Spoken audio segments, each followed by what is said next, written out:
All right, tonight we are going to be talking about buyers. I think a lot of the mastermind meetings I went to in the last 3 months, where are all the buyers? They all have vanished. And so tonight, I think we're going to give you a few tips on how you may be able to raise your numbers. In fact, I'm pretty confident in what we're going to talk about today. So I'm coming off of a pretty big win over the weekend with the negotiation that I did. And then also Shannon is joining me. And she also is coming off of a big win from negotiating with a buyer. So I think that will hopefully come through tonight when we talk about some ideas on how you can raise your numbers next year. So a couple housekeeping things. Mute your line if you could, and then if you have to chat, we will be monitoring the chat. We're going to go back and forth a little bit between Shannon and I as far as some tips and tricks that we can give you.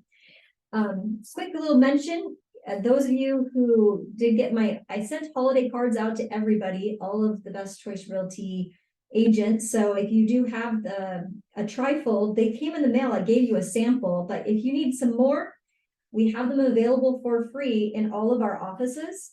So you are welcome to come into any of the office spaces and pick up a few more of these. This has been huge. My phone has been ringing off the hook because I sent that out to some of my clients as well, with a little post-it note or a little message in my holiday card, and that got my phone to ring. So I know it works. If you do something with it, it's amazing what marketing can help you do. And there's a whole section about buyer services and asking your agent. So we'll give you a tip in a minute here. Let's go through the top 5 though, Shannon. I'll start with the first one. The number one thing, and I did a webinar across the nation for Real Geeks.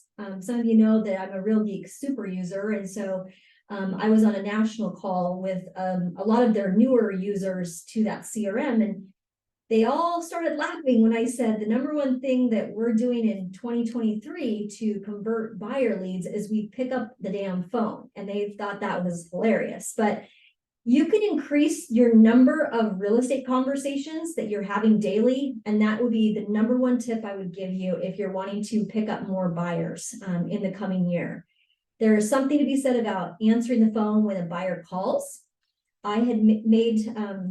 because I was doing a national call, I told everybody, I said, there was a guy in Minneapolis, a friend of mine who's moving out there, and I called 5 different real estate agents. I just did a search online, looked at realtor.com, found 5 people that were servicing that area. It took me 5 attempts to get a hold of one agent that would actually pick up their phone.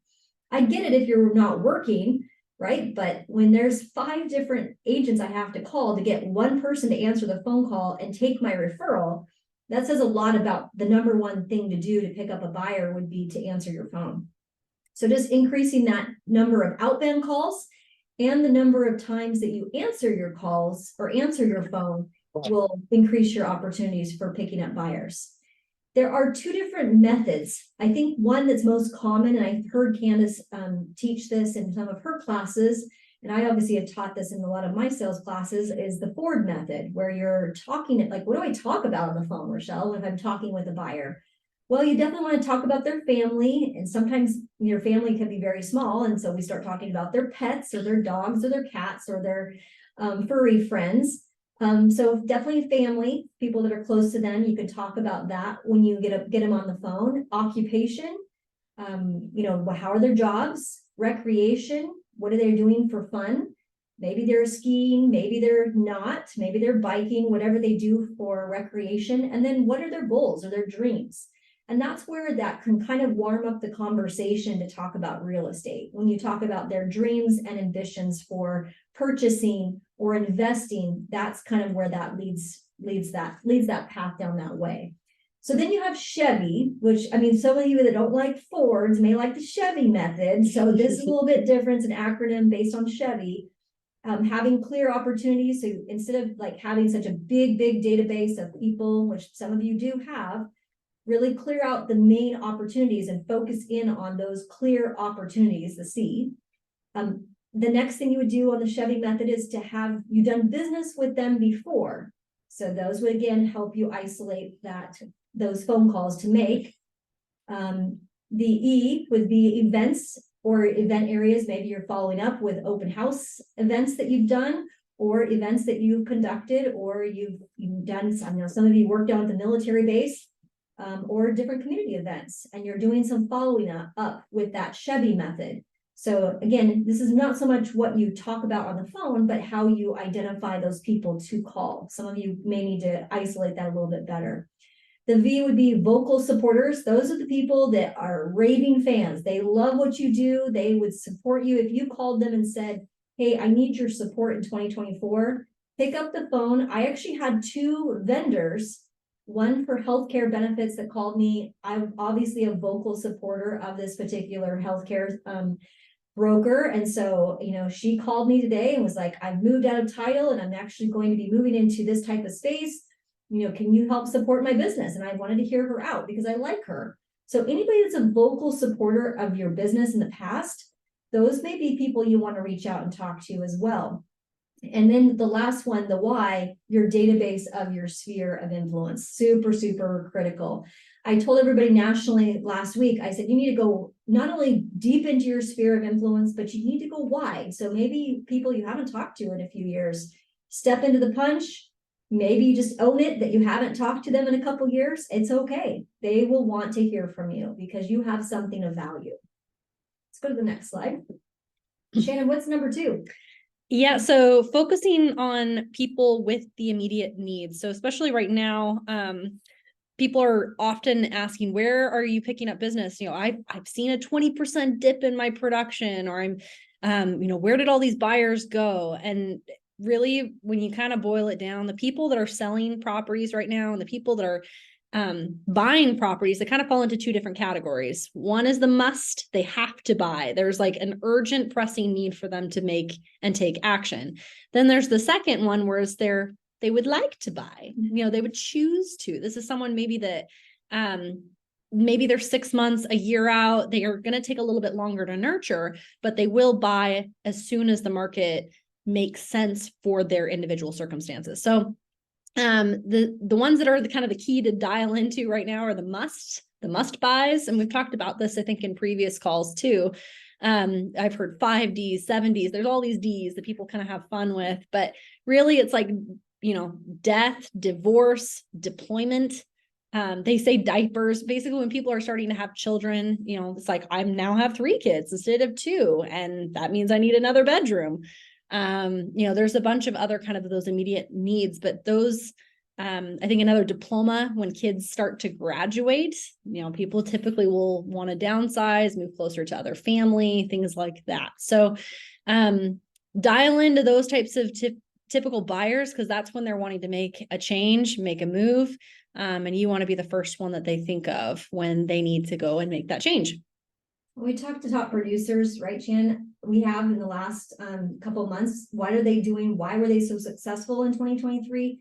That's what we're hearing, is that they're focusing on these 2 categories of buyers.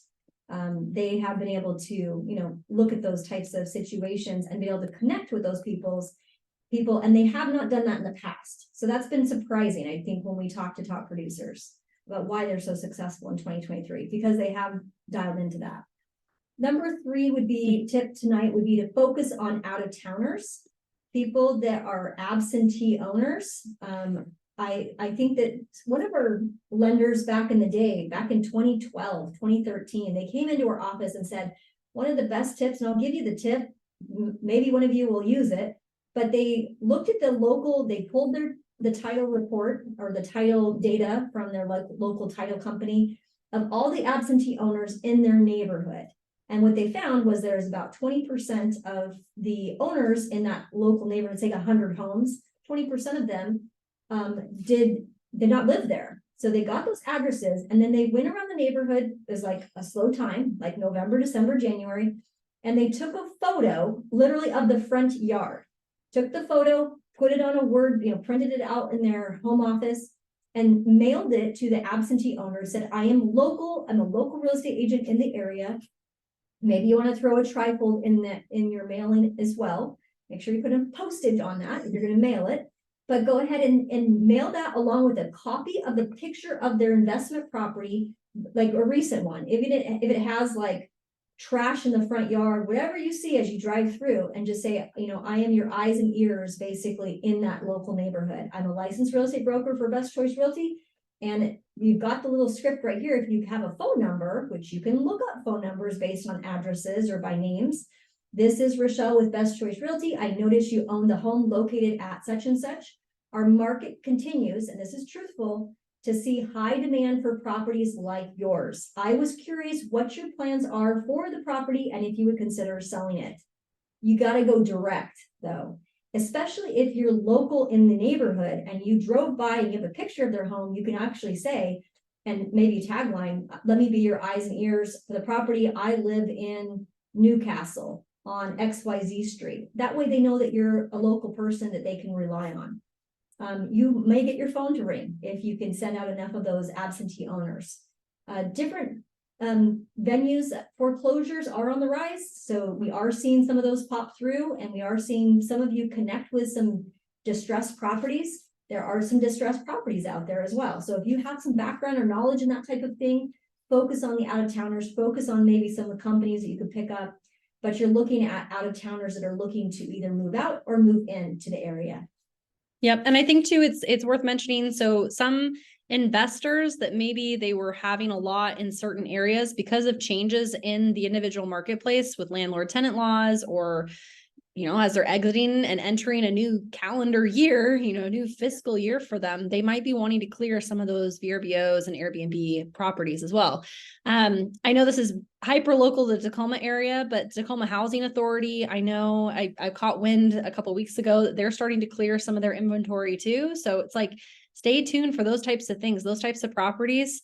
They're not necessarily having someone that's on site all the time. And it works. We had one of our agents that she sent out a postcard. She had a property that she herself was flipping in this little condo complex, and she wanted to target the absentee owners in this complex because she was like, this was such a good flip for me. I want to see if maybe there's another opportunity in this complex. She sent out postcards to everybody in that complex. And one of the ones that was on there, it was one of the D's. This is someone who had passed away, and it went to the trustee. They didn't even know they owned the property. And so she was able to quickly sell that property. You know, the proceeds got sent to the estate when it was closed. And so they were obviously thrilled. They found a real estate agent for life in the Seattle area. So the stuff works. You don't know what you'll come across with the absentee owners, but they like people that are local, boots on the ground. Yeah. 1031 exchange. I had 3 phone calls today just with agents having questions about exchanges. And yes, we do exchanges. If you are new to the business and you have never done a 1031 exchange, you can certainly give me a call. We actually have some past recordings about 1031s that might give you some more insight and education, but that is on the rise as well. So with that comes out-of-towners, right? That need to exchange properties out of Washington or into Washington. And so that's, you want to connect with those types of people as well. So number 4. Go ahead, Jan. Yeah. So number 4 is focusing on the referrals from agents leaving the business. And we've got an excellent program with Invest Choice called the Golden Handoff to handle these types of scenarios. But it's interacting with other agents within our industry, networking with them, building friendships with people, because you never know. You know, there's agents that they exit marketplaces, they move, life takes them in other directions too. And making sure that there's someone that they are, maybe they handle things similarly. They have a similar type of database in that way. It makes it very easy to share and basically share a client to the point where they can trust you with their business when they're exiting a marketplace. So I think, Rachelle, you had a similar. We've had a few of them actually in the last 6 months where, you know, literally in Spokane, we have a lady who just joined us, and she's like, this agent left the business altogether and handed off her entire database to me. Because they had similar type of styles, and they also had built a relationship over the years. And so, you know, as you have to, in order to get referrals, you have to be licensed. So you might want to come up with somebody that is in that, you know, later stage, partner with them if you are new to the business, and take, you know, help them with coming up with a percentage to exit out. That's what the golden handoff would be. Or we actually have a program called Gateway, where the broker can stay with Best Choice Realty, but they'll go on our part-time firm that allows for that. And then you can share business between both firms, and that will create a win-win for both real estate brokers. Sometimes we can do it outside of Best Choice Realty. We just have to make sure that we have a clear percentage and that other agent from that other company is still continuing to be licensed. Anytime we're doing referrals, the other person has to be licensed in whatever respective state they live in. Yeah, and there's a lot of people right now that are exiting the business, and there are a lot of clients that are not going to be served with those people leaving the industry. And so that's just so much opportunity that's on the table there. And if you can make that connection with that agent, where you can share, at least kind of make that transition easy for them, but also for the clients as well. I know I had, my husband has an Edward Jones account, which is obviously it's a similar type of industry over there, but they switch hands all the time. And you get that letter in the mail saying, hey, this is now the person that's handling your account or whatever. It could be handled very similarly in real estate too. So something to think about if you haven't already. Last one before we kind of go into a couple scenarios is number 5, be where the people are. So if you've been in I talked to the lady this morning and she's like, it's amazing what Best Choice Realty has accomplished. You went through the pandemic, you've been through, the downturn. I mean, we're kind of like up and down all around. And she's applauding me for all of the work that we've put together. But the answer is we are where the people are. And so when they opened things back up after the pandemic, we started getting out of our offices and into the field. We did more training in the field. We have clients now coming back into the offices. So you really have to meet the clients where they're at. I know Candace and I talked about we'll be out in the field more often in the coming year, and meeting with you guys out in the field and helping you with open houses and making sure you have the tools that you need to be successful. But open houses, local events. One of our top producers, she did, I think, close to 21 sales this year. I had the pleasure of calling her to let her know that she made it to the top producers. We recognize our top producers at the end of the year, and she definitely hit the numbers this year. She did 21. And I said, what was different? And she said, I actually picked up more clients from my church. I joined a local church in the last year, and I was able to establish some better relationships. So I was less reliant on Redfin and less reliant on Realtor.com leads that she was getting prior. So maybe if you are looking at ways to get more buyers, you might want to think about open houses, may want to think about local things you can get yourself involved in, and try to be as much in person as possible. That's where that authenticity comes out, and that's where people want to do business with people they need and they really trust. Yeah, and I think I'll echo that too. It's all about getting gritty and real and authentic with people. And so in being who you are rather than salesy in some respect, people want to work with you because they like you. So, a lot of those local events, if you look at our top producer list, which we're actually pulling right now for this next year, for the end of the year. And I can say with absolute certainty, every single one of those people have done a really, really good job of honing in on these different local things within their community. They're selling a specific little area, zip code, or island in some cases. Yeah. They're heavily involved in their church, the PTOs. They're volunteering with some sort of organization extensively. It gets them in front of people, if anything else, rather than just being so much reactive to business. It's getting you in front of people. Where you can have not just real estate conversations, but build rapport with these people and build friendships where you can translate that very easily into a business relationship down the road. So we'll go with some real life examples. So I did this. I sent out the mailer. I sent out a mail, like a holiday message. You guys got my holiday message, but I sent that out to my sphere of influence as well. I had about 400 I sent to this year.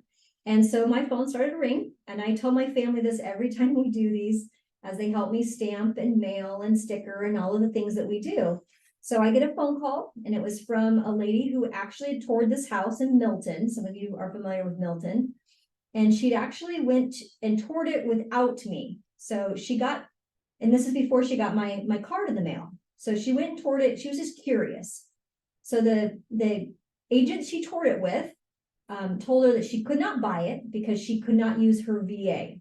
So that's what's interesting about this listing on Milton Way. If you look at the listing, it only says cash out and conventional, and you can actually read the marketing remarks. It says almost 2 acres, zone single family, Milton, and then its value is in the land.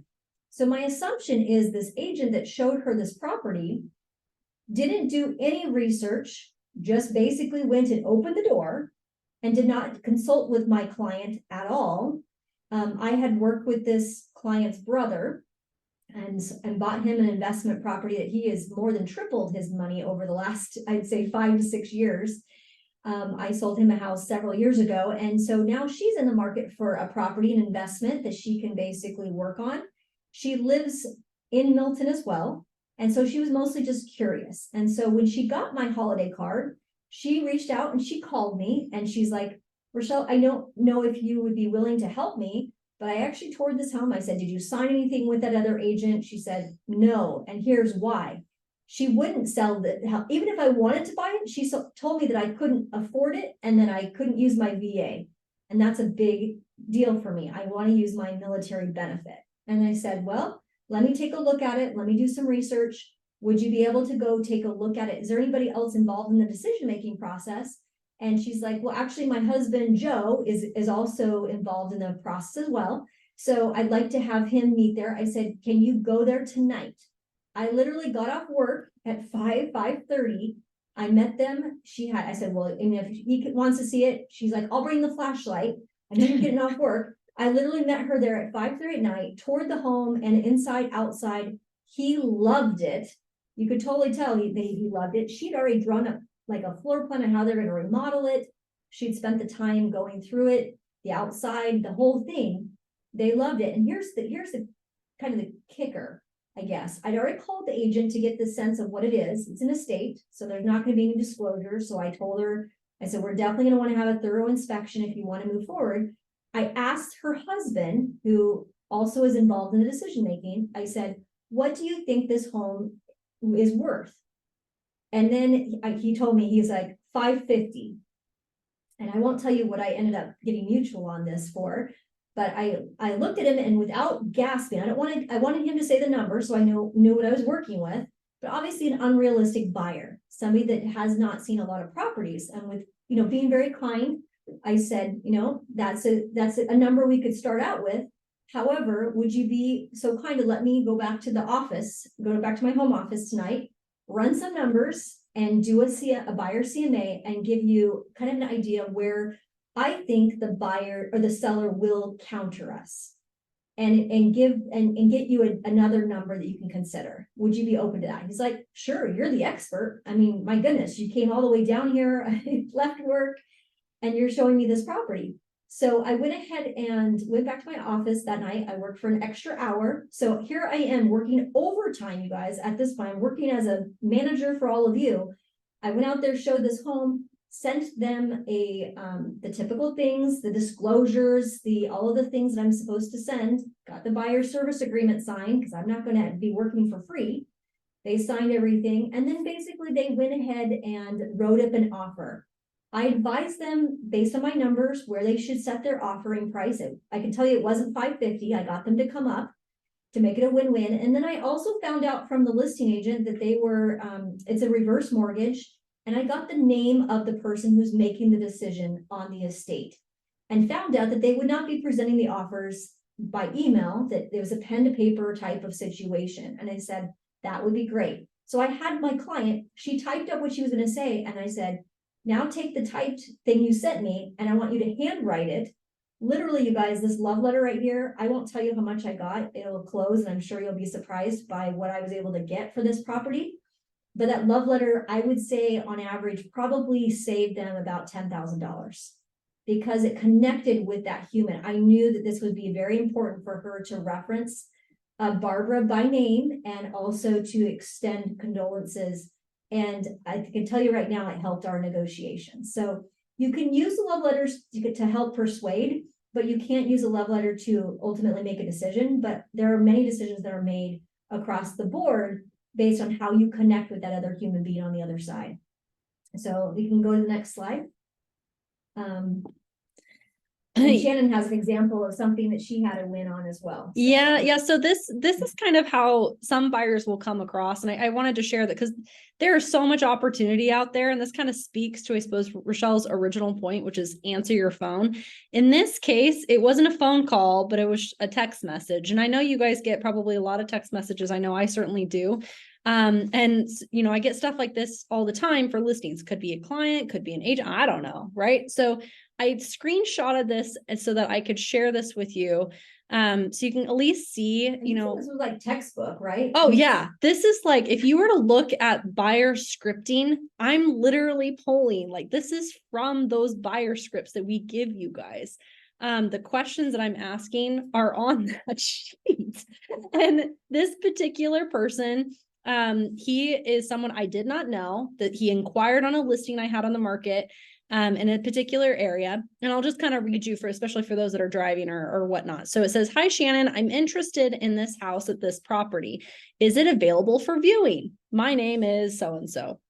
And I said, "Yes, it's available. Are you looking to purchase this property for yourself or as an investment property?" Now, certainly he's inquiring about my listing. So I'm kind of looking out for my seller in this respect, right? So I'm asking if this is for him or if he's an investor, or he's an agent. I don't know, right? Let's see who this person is. He says, "For myself. I see it's been on and off the market for a few months. Is there some glaring issue with the property other than being in a flood zone?" I said, "Nothing glaring. It's an estate sale." So, I kind of gave him some intel about the particular property. And then I asked, "How long have you been looking for a new home?" I like that you had a question. I think that's where a lot of us get we're kind of too quick on the text. You do want to engage people with questions. I like how you did that. How long have you been looking for a new home? Answer his questions and then ask more. So he said, "I've been watching the market for 2 years. 2 years, guys." "And I started seriously today. I'm looking to close by mid-January." So I don't even have to ask him his time frame. He's already volunteered that information for me.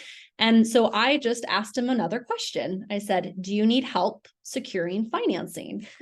And he says, "I was pre-approved this morning." Oh my gosh, you guys, this is like the perfect buyer. He was already been pre-approved for $635. "Unfortunately, another buyer offered cash." So he's saying things that I go, is he working with another agent? "I have cash for 7% down. I don't intend to use the broker I spoke with this morning. I just needed to secure a pre-approval for another offer." So I said, "I'm sorry to hear you missed out on the house that sounds like he offered on. Did you sign an agency agreement to work with the other agent?" Now, this is going to be very important, especially as we go into the new year in Washington specifically, because we have agency agreements that will be required and in place starting January 1. So I didn't want to step on anyone's toes. So I just was asking, "Did you sign an agency agreement with that agent? I don't want to step on any toes." And he goes, "I did, but it was only restricted to the property I offered on." And I think let's stop there, Shan. There are a lot of people that are signing these agreements now, the 41As right now, just to kind of get familiar with that. And they're training this in other firms. So you may want to ask this more than you have in the past, because you can't isolate it based on an address. So I know other companies are going out, they're not letting their agents go out and show unless they have it specific to that address, and they're training that way. And that will become, like Shannon said, very important. In fact, most important when you get into next year. So yeah, there's nothing wrong with texting like you did to ask that. What I think it's crucial too is I think some people get in the mistake of asking that type of question too early. I've attended an open house before where that was literally the first question the site agent had asked me, and I was like, gosh, don't do that. Get to know them, build rapport, ask questions. You can tell I've already asked 3 questions by the time I got to that point. So he's knows that I've got kind of a flow for buyers when they've inquired. So let's kind of keep going on. I'm basically going over logistics. What's your schedule look like? That sort of thing. Because, and I think it's worth mentioning too, in real estate, if you don't know someone that you're meeting with, this was a weekend that someone had inquired about this property. I clearly don't know who this person is. So for my safety, as well as so I can kind of further help this particular client, I also asked him one more step. And he actually ended up delivering on it. But one of the things I had on there, I said, okay, great. I'll plan to meet you at the house at that time. Can you send me a copy of your pre-approval letter or the contact info for your lender so I can vet them and confirm the loan program you will be using while I prepare for our appointment? You can text it here or email it to me here. He actually ended up following through with that. So I was able to see his first and last name. I was able to call that lender and get some more insight as to who this particular buyer was. What is his loan program? What is he actually pre-approved for? He told me it was 635. This buyer was well qualified up to $700,000. He was a great buyer comfortably. After I spoke with him, he probably wanted to stay under that 650, but I got more than what I would get out of that buyer just because I know the questions to ask from a lender. So I suppose what I'm wanting to express to you guys all is that these opportunities are there. There are a lot of opportunities, and this particular client, that other agent is probably kicking themselves. Why didn't they ask certain questions? Because at the end of the day, I met this client at the house. My listing wasn't the winner for him, and that's okay, right? I ended up showing him 2 or 3 other homes, and we offered on a house, got mutual acceptance, and he is so happy. He is thrilled. He's wanted to work with me, had no problem signing an agency agreement with me, especially after I spent the time. I asked a lot of questions. I did a full consultation, that type of thing. I think it's also kind of like, I'll kind of show you part 2 to this type of scenario. This is kind of where we win right now. This is how the deals are coming together. So when the house that he ended up purchasing, there's not very much on the market right now in December. And so the inventory is low. So what's kind of going on in our unique marketplace right now is we have a lot of sellers that have unrealistic expectations of their net proceeds. So there's a lot of that going on right now. Contrary to that, we've got buyers that want a deal.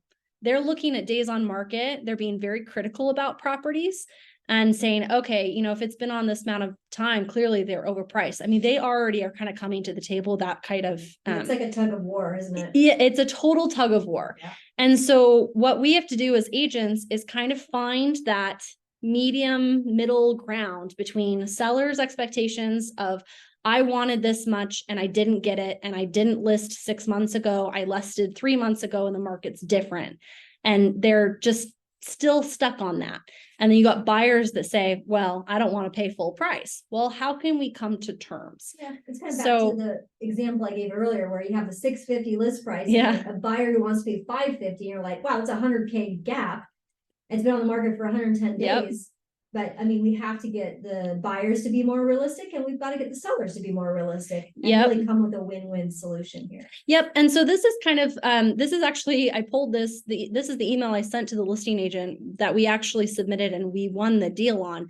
I can tell you with confidence, we did not pay full price for that particular property, but there was some back and forth. And this is kind of the way that I approached it, where we ended up getting mutual acceptance after this point. So it says, see attached, we are close. Yeah. In this particular situation, we're probably about 10,000 away. Buyer was about 10,000 lower than what seller wanted. So I said, buyers have crunched the numbers every which way and do not wish to increase the price to cover the closing costs. We had already gotten a counter offer and the seller had increased the cost to cover the cost of closing costs. And what's interesting about this, buyers are crunching right now. They are crunching the numbers because when you increase prices, that also can sometimes affect the amount of money they have to bring to the table and things like that. So I just was upfront and I said, buyers don't want to do that. They are instead offering the original price and reducing the amount originally requested for closing costs to make it better for their loan's life until they are able to refinance, and helping to address some of the seller's concerns regarding their net proceeds. I understand the seller's frustration with the market conditions. Working with 7% or more rates while selling in the rent-in marketplace is not ideal in anyone's world. Hopefully they can see the middle ground solution my clients are offering. So hopefully this is helpful, I suppose, seeing how we've negotiated this and presented this to the seller. But this is kind of where we have to find that win-win between people. And, in this scenario, the buyers, they feel like they're getting a good deal because they're like, okay, I at least was able to get a little bit off of for closing costs, for a 2-1 buy down, whatever it is that they're needing or feeling really good about. And the sellers, they don't feel the burn as much as what they would have if they were going to do a 5%, 10% price reduction, which is probably what they were going to do. So let's work together. Let's be nice to the other agents. If you've got a scenario like a 2-1 buy down, you're doing some sort of seller financing, explaining that to the other agent. Don't assume that they know what you're talking about. They don't. So if you're doing some sort of creative thing with your loan, it's best to explain it if it does affect that buyer or if it helps kind of posture why you're asking for closing costs. Those types of things. It's just helpful to kind of explain it out for them so that way they can present it in its best light to that seller. The listing agent wants the deal too. So if we can help them present it, we want to make sure that they have all the tools in their tool belt for that. Is there anything you wanted to add to that, Rachelle? No, I think that was a wrap. So we'll open up for any questions. We're definitely here to help. And I do see a few new names on our Monday night webinar. So if you have a specific question for one of us or for your business in general, I do owe a couple of you a phone call back. I do know this. But I think it's important. Just remember, there is so much business out there. There's so much opportunity. You just have to grab them and you have to be on it, right? So when it comes your way, don't say no, respond quickly. That text inquiry, that was within 5 minutes that I responded back. Rachelle's, she picked up the phone, right? So those types of things will help you win. That's number one on the list for a reason. And then, other people, a lot of the business is coming from digging into a lot of those different things too that we talked about today. So there's a lot of opportunity. December is actually, we're picking up. It's actually going to be a better month than it was in November. So hopefully you guys can pick up some more opportunity as we go into the new year too. The inspector said they're busy. So I have 2 inspectors today and they're booked. So I think we're also going to see a pickup and in the first week of January, I would expect that. Yep. Okay. Any questions? Candace, any questions that you have? I don't see anything in the chat. I totally agree. I think the only thing I might just add, I think working with our sellers, let's set some expectations too. I mean, things are obviously, and the market's quickly changing, but right now I think we would definitely do if we could do a good job of setting expectations for our sellers and kind of like what's going on, what's happening, the buyers, it's a standoff. And if we can meet in the middle somewhere and make these things happen, get these deals closed, it'll be amazing for everybody. Yeah. Start the conversation. There's no harm in previewing properties. And then, let's at least start the conversation with the seller. It may not be exactly what they were hoping for, but if you're within spitting distance, that's where you want to be right now. Yeah. Your whole goal is to get that seller to counter. Yeah. So if I would have written an offer for $550, I can assure you we wouldn't have got a counter. In fact, we might have upset the old lady without having a little love letter that went along with it. So knowing the situation, knowing a bit more about the property, the history of the property, and getting at some of those emotional connection pieces of the negotiation process. I can't tell you what I landed on, but I was feeling pretty dang good. Yeah.